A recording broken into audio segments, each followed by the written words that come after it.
It's beautiful, Holly. Look what we've done. So, Nick, how do you feel about this app that we have created, this monstrosity that's going to assess how well you're performing? I think I should skip my review meeting. Hello, and welcome to Over Architected with Holly and Nick. And together we are experts on AI and data engineering, but separately, not so skilled. This is the podcast where we talk about new features in Databricks and then try to shoehorn them into one architecture to see if it's actually realistic. And here are the latest releases from March in Databricks. And Nick, do you want to start us off first with something you were excited about that's been released? Yes, absolutely. We had a new release in the open source world of a model called Deepseek. It's a few different models. Deepseek R1 is kind of the most interesting one. And there's been a lot written about it, a lot said about it. So I really think about it in three ways. The first one is it's a paradigm thing. Second thing is it's a performance thing. And the final is that it's an open source thing. So the paradigm or reasoning model, these are kind of a new class of models that, I mean, the subtle difference is really that they overgenerate. So they generate a bunch of extra tokens. And by generating a bunch of extra tokens, called thinking tokens, it essentially fills up your context with more and more data. And they do that so that they have more context to pull from when they do the final answer. So it's just kind of still the same thing. You may have noticed that if you give like a vague prompt, a small vague prompt, then you don't get a very good result. But if you do a long detailed prompt, you get a much better result. So it's essentially leveraging the model to make that very long prompt before it finally answers. So that's the paradigm side. The performance side is by doing that, you get much better results.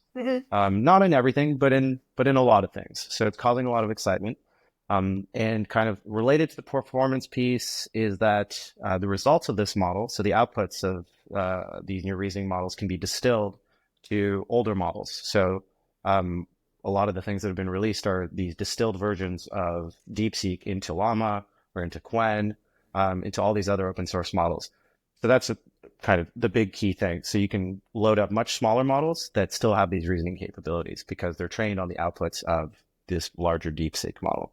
And then finally, it's all open source. And this is probably the biggest factor. So it kind of represents a moment in time where the open source models are catching up to the big proprietary models out of the big AI labs. So like your O1s or whatever is being released by Anthropic. So it's really exciting. And it's all available on Databricks. You can deploy like other open source models. You can deploy this on Databricks. I think this was the first time I really heard about distillation when it came to models, and this idea of you could take, the DeepSeek model, but then you could have like the distilled version of like the Llama model. So if there's like a particular flavor of models, and I know there has been some comments about kind of regulation and, who do you want to use and what do you want to use and all of that kind of jazz. And I'm not qualified to talk about that. But that seems like a nice way to kind of satisfy that point of being able to get that kind of reasoning side to it, but then also get the performance and also make it smaller, right? Yes. Yeah. Smaller. That's a big key. So you can get suddenly your like 7B Llama model exhibits these reasoning capabilities, which I don't like the word reasoning, but that's the one that they use. The models still don't reason. They just produce tokens after token after token. Right, so the aim of this podcast is that we take these features and then we try and put them into one architecture diagram. And since Nick has wonderfully explained how this works, I'm going to take a stab at how I think I would go about implementing it. So I'm going to start by, I'm just going to like put model here, DeepSeek, that's, there we go, done. No, so we'd have a few other bits and pieces around this, wouldn't we? So we'd have like a vector store, maybe. Would we have that as well? Like, so if we wanted to make use of like that long context that is quite good at dealing with, do we have to have this? No, you don't have to, but you could. Maybe just shove it into. So like I said, it's like it's an open source model. So like all other open source models, it can be deployed on Databricks. And we can use model serving for that. So you could wrap Deepseek in kind of another box and call that Databricks model serving. Okay. And then if you wanted to attach the vector store, you would do that through through a tool. So it wouldn't be on the input side, if that makes sense. But it depends how you draw the diagram. So that's fine. I think that's a good start. There you go. Cool. Tell me a new feature, and then let's see if I can shoehorn it into using this. I think All it's a good right start. then. Databricks on SAP, which is so exciting. For those of you who have SAP data, you will know that this is a huge amount of data that's stored within your organization. It's very valuable and you want to be able to analyze it. I don't know why I'm really talking about it at the moment because I wasn't able to get access to a test environment. I haven't been able to test this out. And in terms of the details, I did speak to the engineering team. It sounds like we're not quite ready to talk about all of that in detail yet. But do make sure that you come back at a later month and hopefully I can talk to you about it in a bit more detail and how that implementation is going to look like. But speaking of other integrations that we've got now, I did want to talk about a Lakeflow Connect now incorporates Salesforce, Workday, and SQL Server. So if you have those as a data source that you want to do analytics on, and you probably do because there's lots of valuable data in there, you can now connect to those tools to be able to bring in all of that data. And how I'd compare this to something like federated queries. So a federated query, again, you can connect to some of these tools, but it's a lot more on a kind of a one-off compared to Lakeflow Connect, where you might be setting up like a proper ETL pipeline, which is going to be pulling in data all day, every day to be part of your ETL that you're doing. So with that in mind, Nick, if that is clear enough, could I challenge you to try and put it on our diagram? Absolutely. I have, wait, the SAP thing too? But the Lakeflow stuff, well, I mean, the SAP data has to come in somewhere, right? So I'm actually going to put it, like, it's going to come into the Databricks platform, right? So Yeah. I feel pretty safe putting this just on the diagram. How's that? Okay, that's fine. Just like it exists. We have it. It Something I exists. would say is that this is more like a fourth cloud provider rather than a new data source per se. Oh. Ooh. Um, Okay, so it would be really helpful to actually know what SAP does. Anyways, Lakeflow. Um, so it's called Lakeflow, right? Did I get that name right? yes. So this is the lake So, flow that's been around for a while. This is the ingest part of it. So this is hmm like Lakeflow Connect. And you can connect to various data sources. You know, you've been able to connect to What did quite a we lot have? of kind of Workday? vanilla ones that you've had, but now you can set it up like a big chunky ETL pipeline to bring in all the data. Uh, Remind me again. So I have Workday, Salesforce. What was the other one? a SQL Server, which Cool. is going to get a Big lot of things. love. Yeah, that one's big. Those are all kind of big. Workday is a little interesting. Um, I don't know much about Workday. Everyone has Workday. Uh, Don't we have Workday? I don't know. we do. I just didn't. I guess yeah. I guess it's a source of data. Um, all right. So we have these three providers as part of the Lakeflow service. I'm just gonna do that, and I think this one's a little bit straightforward. In the sense that okay, we can pull in this data and maybe we can apply that to the context of some query in Uh-huh. the sense of this model. Uh-huh. Is there something a little fancier we could do? I know what to do. uh, how is Nick performing? Yeah, that's how we're gonna do this. Okay. And I'm sure you see where I'm going with this. Sorry, Mhm, mhm. All those salesy my clothes. and that's going to we're going to ingest right using Lakeflow Yep. into I'm assuming Lakeflow into some Delta table. Yep. So some Delta workday workday tables, Hmm. and we will uh, do that. How's that? So the Perfect. model will take, it'll query some stuff in the Workday tables that come from Lakeflow, and we'll Mhm. find out how is Nick doing? How is Look at that. what's his score? Is that even in Workday? Yeah, that's okay. Uh, like so, Salesforce data would have like how many sales you're closing, how many customers you interact with, and then something like Workday. I don't know. Says you're an employee. Says you. I don't know whether you got a bonus last time. I don't. Okay, so it'll answer that. Yeah, yeah, Yeah, yeah. cool. Oh, how All much right, that's holiday you've had? actually If you're on like long-term sick, then obviously you can't sell a lot. So, meh. yeah. All All right, I think it's time to shoehorn in another AI feature. Another AI feature. Yes. This one's cool. So it's an AI feature, but um it's actually not an AI feature. So there's been a new SQL function released. Bear with me. There's been a new SQL function released called HTTP request. So it's like a built-in SQL function. As the name suggests, you can provide like a method, a URI, some body, some JSON data, whatever the endpoint might take, wherever you're sending the request to. And that's a new SQL function feature. Now, that's stage one. Stage two is we have in Unity Catalog, we have hosted tools.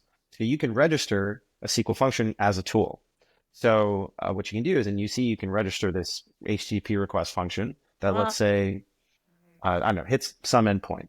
And then because you can do those two things, you can connect the tool to an agent, right, to the LLM. So now your LLM essentially can use that HTTP request function to send requests to some external services. And so that's really the new feature. So you can connect AI agents to external services via that mechanism. So, okay, I did a terrible job. I got you. no. I think I know where the problem is here. Okay, so you can make an HTTP request. Could you like go? Does this have to be to like a service, or could it go to a website? Well, I guess in my view, a website is a service, but when you go to a website, you're sending an HTTP request. Yeah, I know, but like there's so many other things that incorporate that aren't just websites. So it's like you could be sending it to. Yeah, like an API. I mean, Yeah, I think it's mostly for APIs. So like, let's say, some service, Slack has a REST API, right? It has some REST API for a bot, let's say. Hint, hint. We could make some really horrible spyware out of this. I don't know. Perfect.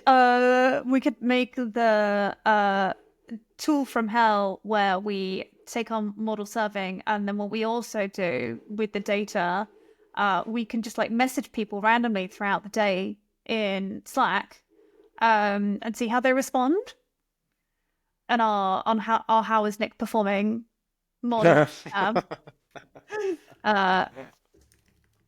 So this would be, sorry, it's like message. We'd be using this with UC tools, and this would be the HTTP request, and then we could use that to Slack message API, and we could poll you randomly throughout the day to be like which emoji represents how you feel right now, and then we could incorporate that into like how is Nick performing on how you're doing. Yeah. I Well, made a terrible mistake by making that the sample query. But now we're in too deep, so we gotta just roll with it. That's fine. I like it. okay, but that's like a legitimate thing. And then could you get the response back of like this is what the emoji response was? Yes.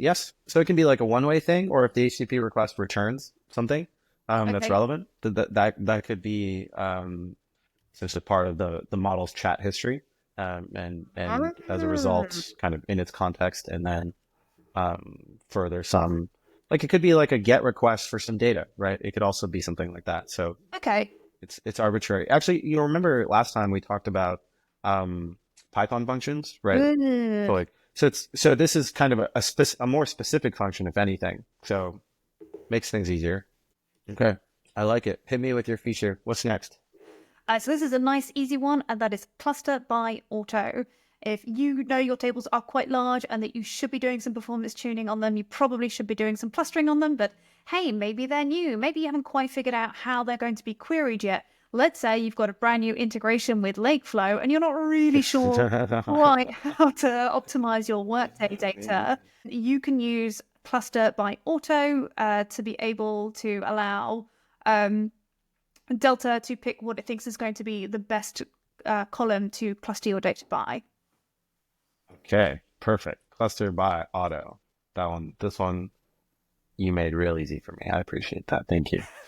We already have a Delta table. We have no idea what's going to be in these workday tables because actually we legitimately don't know. So that's perfect for us.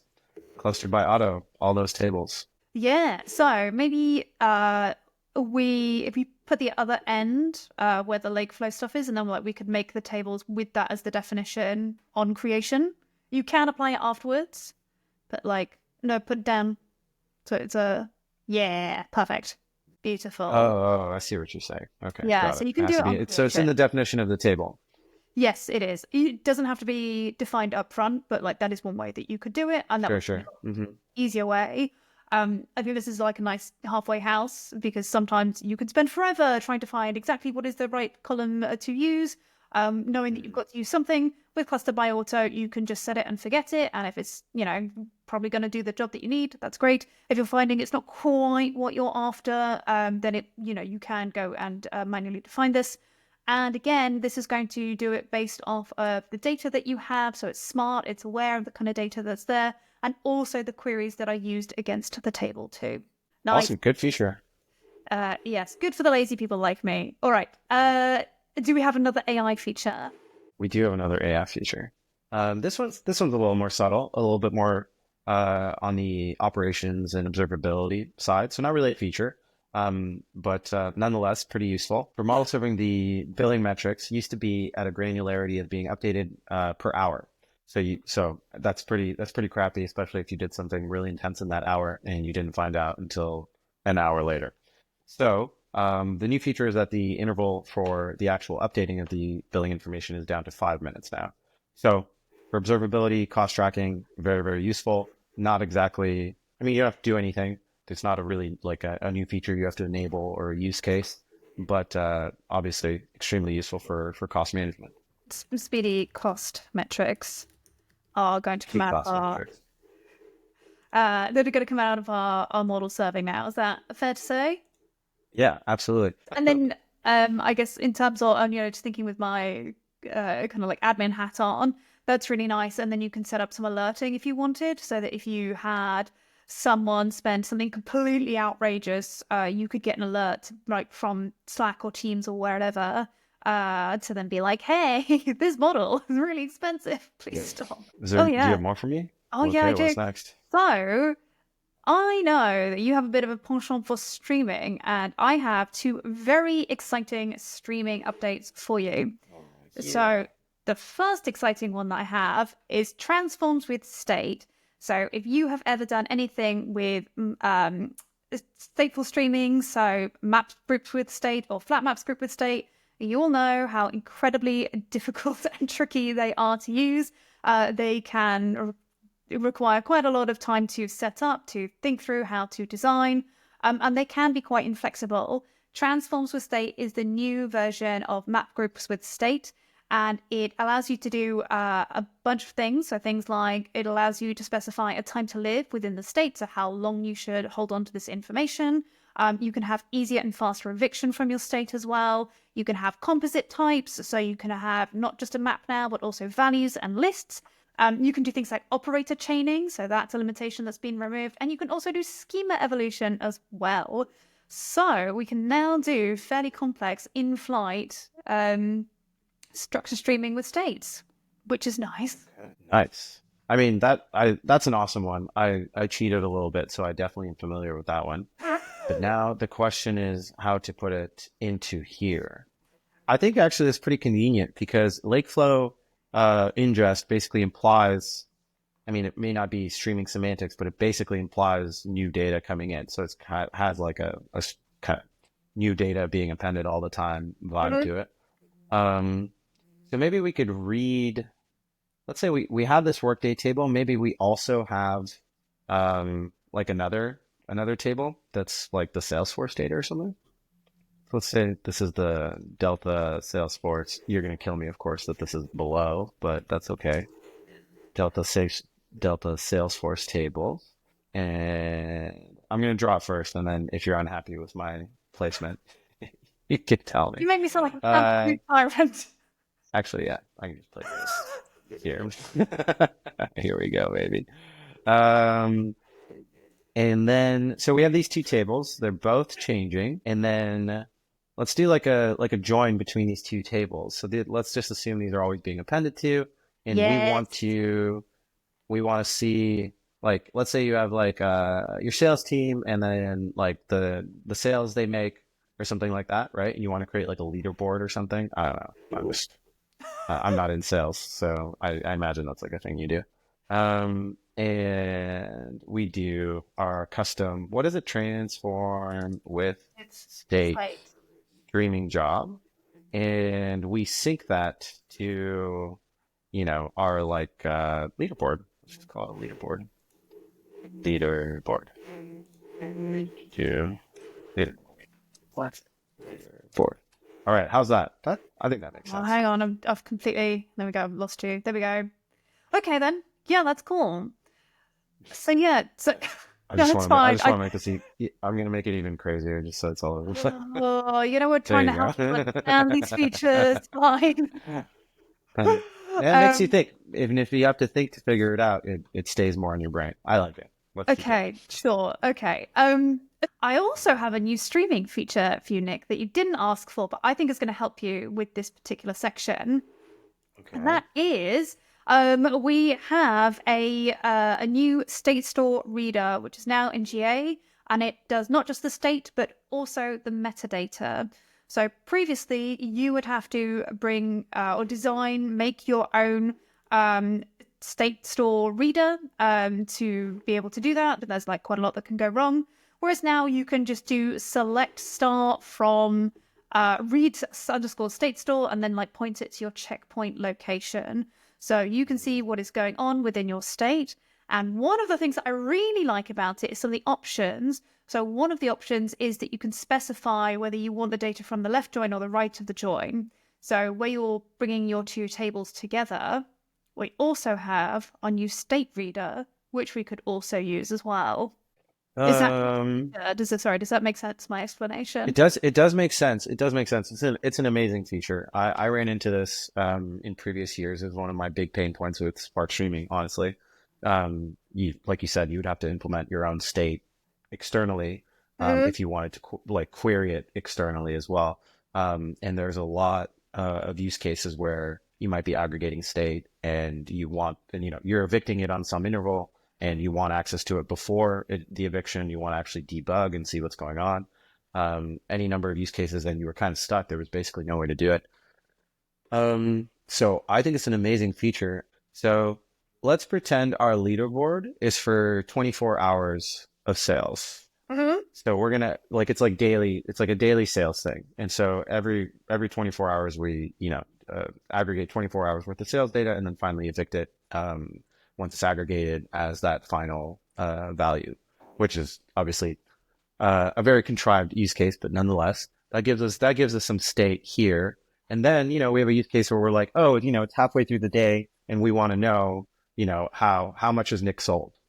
So, and then the state reader API would help us query that state, kind of within the interval. What do you think? Yeah, I really like it. And then if you wanted to go back in time and you still had the checkpoint data from that, you could see what was going on.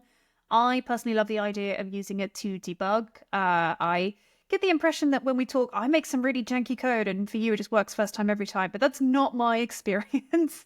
So, this for me is like a big debugging feature for me to be able to read the state and be like, hey, why is my join not working? Hey, why my aggregation's not adding up to what I thought they would do? Um, I guess who's messed up their checkpointing or whatever. And something else that's nice as well is with the reader. It doesn't just have to be the data itself, but you can also do the partitions as well, which is nice. So you can get the Mhm. metadata for it as well, which is super nice. Okay, moving swiftly on. Nick, please tell me about a new AI feature. Very recently, we released two white papers. So, well, we released more than two, but two caught my eye. The first one is the R user guide for Databricks. Mhm. R meaning like the programming language R, which sometimes is not Not clear because our, I'm, yeah, our, yeah, yeah. exactly. So if you've had the unfortunate experience of using R before, um, then that's my personal vendetta. I have had some R experience, and I was very glad to stop using it. But in any case, if you have to use R or you actually like R, there's a great new user guide available for the Databricks platform. It talks about where and how to use it on the Databricks platform broadly, particularly how to Sure. parallelize. Yeah, you can cut that one out. Uh, your operations using R, since it is not parallel by default. So that's a great. It's pretty long, very in depth, great guide. So that's the first one, and the second white paper is the DASF Data and Security Framework 2.0. And that's a white paper that goes into detail about security, broadly speaking, on the Databricks platform. So it covers kind of all the features on the platform and how to think about them in relation to each other when you're using them. What kind of vectors and security things open up as a result of combining these different things. So if like you're using model serving and delta tables, so let's say those are the two I'm using. What questions, like what comes up? What are the potential security things that I need to fill or address in order to securely deploy something? And so this guide kind of gives you that matrix of this and this. These are the questions you should answer, and then follow that to actually address the whatever security concerns might be. So it's an incredibly useful guide. I personally would maybe try. I don't know if you've heard of Google like Notebook LM thing, and so you can just dump that PDF in there and say generate a podcast and just listen to it on your ride, into the office. Oh, it's pretty cool. Data and security. Look at us with fresh ideas. But don't listen to that podcast until you finish this one. Like and subscribe. So I love that security framework guide that we have. For me, security is always one of those issues where like security people just kind of like ask questions out of the blue and I don't really understand where it's come from. So you'll be talking about processing and be like, oh, but what about like IP whitelisting for the blah blah blah blah blah? And the questions just keep on coming. And this is an incredibly comprehensive guide, but not just for helping you answer security's questions about what they think is the right thing. It's also had a lot of really, really smart Databricks security experts tell you what the best practice is on, okay, then here are the things that you should set up if like this is your first ever big cloud deployment from, the things that you might not have considered because you might not have used Databricks before, how to best manage your platform to increase the security. Link in the description. Yes, to both of them. Yes. How do we add these to our diagram? What are some of the things that we could put in here? Well, I think the security, the DASF 2.0, you could do actually similar to what we did last time, where we just bracketed the entire architecture. I mean, it applies to everything. It really does. I mean, it's very comprehensive. It includes the entire platform. So, All right. So what if I think it's valid. Move all of this and just put it in a security review? Beautiful. Security review 2.0. We can update it and do very well in our performance review. Okay. I mean, that's it for me. Those are the features I have. Do you still have something for me to add to this? Yes, I do. Okay. So I have another streaming option for you, actually. Oh, come on. You love streaming. What's not to like? If we're using Delta Live tables, we can now write and stream to Kafka as a sink now. So previously, you would normally read in from Kafka, you'd use Delta Live tables, do some ETL, join it with some other data, blah, blah, blah, blah. And then you'd like write it out to gold tables, and that would kind of be the end of it. And then you'd hope that the kind of use case kind of used those gold tables that were static. But now, with being able to write to Kafka and have that as a sink, you can now do all of that ETL, but then just kind of keep the pipeline moving and keep it on streaming, even though you've maybe done some complex ETL that you wouldn't have been able to do with Kafka alone. So we can sync out of a DLT pipeline. Uh-huh. I guess we don't have a DLT pipeline here, at least not. So I guess my question is, this might get hairy, but does like DLT support things like transform with state? Can I just put another box around that and be like, this is a DLT pipeline because I said that? No, DLT is much more geared to around the stateless streaming. So think of it as a much more simplified way to use streaming. So maybe you do that complicated transform with state outside of Delta Live tables, but you still have a stream going. You could then do some basic Delta Live tables streaming that's stateful. And it is available in SQL. whereas transform with state is not SQL, but it is Java and it is also Scala as well. So not a complete lineup there, but there are things that you could do in it. They do have a lot of performance gains, actually. And so in the same way that we've got cluster by auto, which is the nice, like, easy, lazy way to do your performance tuning, Delta Live Tables is that for me for streaming. If I've got something fairly simple that needs doing Delta Live Tables, and I'm probably going to get better performance than if I try and, like, hand crank it myself. Okay, here's my suggestion. Feel free to veto it because it's gonna be really ugly. I'm gonna say that these two tables are also part of a DLT pipeline Okay. that joins them, does a simple join. So this is one of our uses of this data. We do this aggregation and 24-hour leaderboard, but we also want this data as part of a DLT pipeline. And then this DLT pipeline syncs to some like Kafka brokers or something, whatever, some external. Ooh, no, I have lines everywhere. And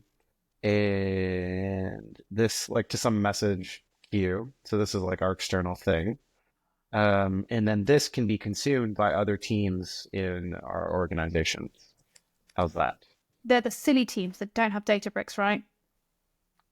Sorry, there are other legitimate reasons to use Kafka. I don't know, maybe they wanted to go to an app. You said it. That wasn't me. So I can add that this is also a DLT pipeline. This isn't the prettiest, but will you accept this? Yes, I don't think I have a choice to not do, but I like it. Like, it could work. Like, I don't dislike it.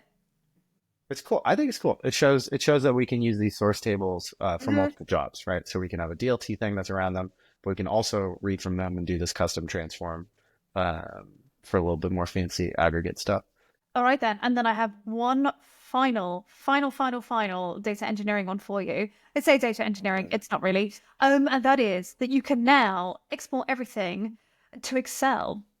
Well, okay, this one's just obvious then. Of course, I want this leaderboard as an Excel file. Yeah, so I feel like I've also really botched this explanation because you've always been able to write your data out as a CSV and put that like on an S3 bucket, and that's always been something that you can do. Whereas now, when you get the results within a notebook and you do select star from something and you get like 1,000 records of the blah blah blah blah blah, you can now export that to Excel. Excellent. There we go. Leaderboard.xls. I don't even know. Is that the right extension? I think maybe. I don't know. Sure, why not? It's beautiful. Then. It's beautiful, Holly. Look what we've done. So, Nick, how do you feel about this app that we have created, this monstrosity that's going to assess how well you're performing? I think I should skip my review meeting. That's how this makes me feel. But as an architecture, I think like we know we've got some smart AI that's doing it. I'm well aware we've put no monitoring in it, so we don't know whether it's going to come out with gibberish. But it's smart, so it should be at least half decent. It's going to be using real data based on your performance, your actual performance. It's going to do it quickly, so it's going to be timely in terms of the information that you're getting. And you'll be able to compare yourself against your peers, which may or may not be pro. Oh, and we'll do it all securely as well. So all of your data will stay where it's meant to and will be less vulnerable to any external parties that shouldn't have access to this wonderful, groundbreaking data. That's the big part. That's the big point. So what are we rating it out of 10? I feel like the use case itself is slightly dystopian, but in terms of an architecture, I don't feel like it's terrible. It's like a 6. I could make the argument it's a 10. This one actually works. Like it just, like you said, the use case itself, I don't know about the use case, but technically what we're looking at here, I don't even think that we actually really shoehorned everything. This is a realistic, this would be a realistic thing that you would see in a workspace, I think. Okay. You know, we're ingesting data from Lakeflow. We have these tables. We have 2 different pipelines that draw from those tables. We have a model that also draws from those tables. That model can speak to external services, Slack in this case. Like I'll say 8. Okay then. You know what? I am going to revise it up because I do think you're right. But I'm not going to go as far as 8. I think I'm going to go 7 because we do have SAP just randomly there not really getting along. Really hope that we have more as we learn more about SAP or SAP, because I admittedly don't know anything about it. So I'm excited to learn more about that one and see how it fits into all this stuff. I did think it was a data source. You say it's like a whole platform. So it's probably going to be a big one for our future videos. All right, so that is our favorite features for March. Thank you very much for watching. If you enjoyed this, please give it a like. If there's any features that you're interested in, please leave us a comment and maybe we'll get to it next time. See you next month.